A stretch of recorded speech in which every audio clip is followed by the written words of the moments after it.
Hello everyone, welcome back my YouTube channel. My name is Gulab Shah और आप सभी देख रहे हैं मेरा official channel TU education club.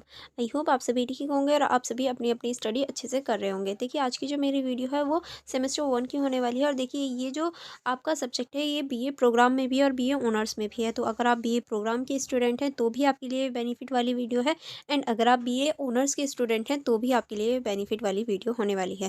क्योंकि देखिए, आज की जो वीडियो है हमारी क्वेश्चन पेपर की होने वाली है, और ये जो क्वेश्चन पेपर है ये हिंदी का क्वेश्चन पेपर है। और इस हिंदी का नाम है हिंदी भाषा संप्रेषण और संचार। अगर आपके पास भी ये हिंदी है, हिंदी भाषा संप्रेषण और संचार की, तो ये वीडियो आप लोगों के लिए बहुत ज़्यादा इंपॉर्टेंट होने वाली है। देखिए, इस हिंदी के मैंने आप लोगों को इंपॉर्टेंट क्वेश्चंस भी करवाए हैं विद आंसर के, कौन कौन से इंपॉर्टेंट क्वेश्चंस हैं और क्या क्या उनके आंसर हैं। तो अगर आपने वो वीडियो चेकआउट नहीं करी है तो आप उसको चेकआउट कर लीजिए, लिंक आपको डिस्क्रिप्शन बॉक्स में मिल जाएगा। एंड देखिए, ये आज हमारा क्वेश्चन पेपर है जो जैसे कि आप देख सकते हैं ये 60 मार्क्स का है और 2 घंटे के लिए आपको दिया जाएगा।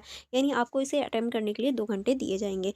उसके बाद में यहाँ थोड़े से निर्देश होते हैं कि आपको कितने क्वेश्चन अटेम्प्ट करने हैं। तो देखिए, जो लैंग्वेज के क्वेश्चन पेपर होते हैं उनमें सारे ही क्वेश्चन मिनिमम हमें अटेम्प्ट करने होते हैं।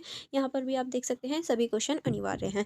तो चलिए स्टार्ट करेंगे। जो हमारा क्वेश्चन है, जैसे कि आप देख सकते हैं, संप्रेषण मानव जीवन में सतत और निरंतर चलने वाली प्रक्रिया है। इस कथन पर अपने विचार व्यक्त कीजिए। यानी देखिए, जो संप्रेषण है, जो हमारी लर्निंग है, वो जीवन भर चलने वाली प्रक्रिया है, वो कभी नहीं रुकती। क्या आप इस कथन से सहमत हैं, या आप इस कथन से क्या समझते हैं? इस कथन से जो चलने वाली ये जो प्रक्रिया है, इससे आप क्या समझते हैं, ये आपको इस क्वेश्चन में बताना है। क्योंकि संप्रेषण का मतलब ही होता है लर्निंग, जो कि हमारी कभी नहीं रुकती। बच्चा बचपन से बुढ़ापे तक हमेशा सीखता ही रहता है, उसकी जो निरंतर चलने वाली जो प्रक्रिया है वो ही रहती है। तो आप इसके माध्यम से क्या लिख सकते हैं, ये आपको बताना है।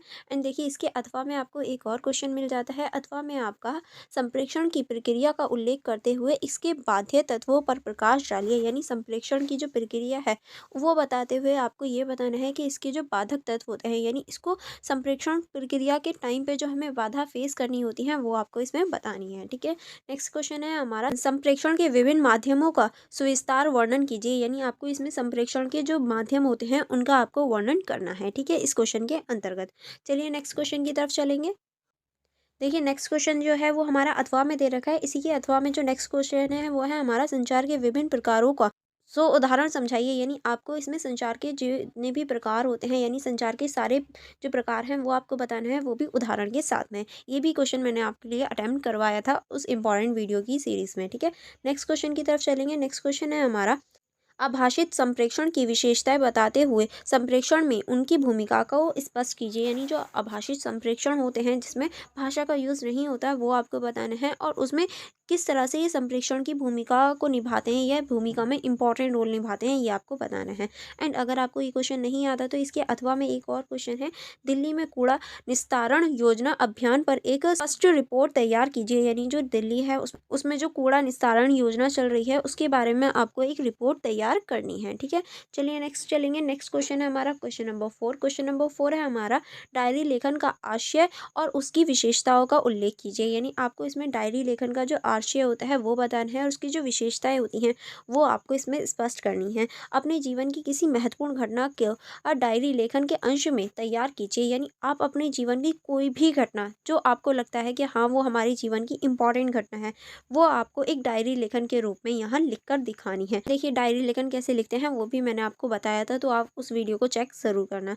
अब अथवा वाला क्वेश्चन देख लेते हैं। अथवा में क्वेश्चन है हमारा, ब्लॉग लेखन किसे कहते हैं? सामाजिक और व्यावसायिक जीवन में इसके होने वाले फायदे का उल्लेख कीजिए। यानी ब्लॉग लेखन क्या होता है, किस तरह से ब्लॉग लिखे जाते हैं, ब्लॉगिंग जो होती है, या कहें जो आप कुछ भी जो सर्च करते हो, जो कि हमारे गूगल पे हो गया, क्रोम पे हो गया, वो जो सभी आपके सामने आता है उसी को हम ब्लॉग बोलते हैं, क्योंकि ब्लॉग लिखे जाते हैं।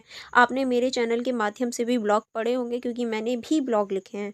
अगर आपने नहीं पढ़े तो आपको डिस्क्रिप्शन बॉक्स में लिंक मिल जाएगा, आप वहाँ से भी मेरी ब्लॉग को चेक कर सकते हो, जो कि एक सामाजिक व्यवसाय के जीवन में एक महत्वपूर्ण भूमिका निभाते हैं। और इसके फ़ायदे का भी उल्लेख आपको करना है कि इसके क्या क्या फ़ायदे होते हैं। ठीक है, चलिए आगे बढ़ेंगे। आगे हमारा क्वेश्चन नंबर 5 है।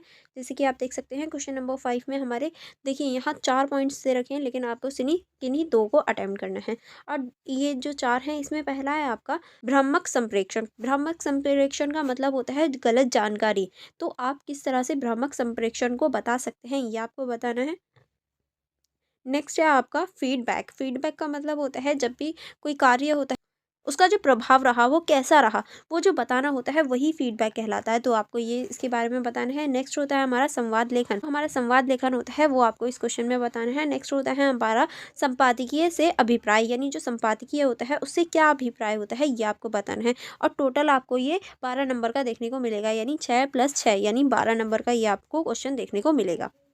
और यहाँ हमारा पूरा ही क्वेश्चन पेपर जो डिस्कशन है वो कंप्लीट हो जाता है। अगर आपको कोई प्रॉब्लम हो या कोई डाउट हो तो आप मुझसे कमेंट बॉक्स में पूछ सकते हैं। Otherwise for more information, for more connectivity, आप मेरा टेलीग्राम ग्रुप ज्वाइन कर सकते हैं। आप मेरी इंस्टाग्राम आईडी चेकआउट कर सकते हैं, जिनका लिंक आपको डिस्क्रिप्शन बॉक्स में मिल जाएगा। तो आप उन्हें चेकआउट करना मत भूलिएगा।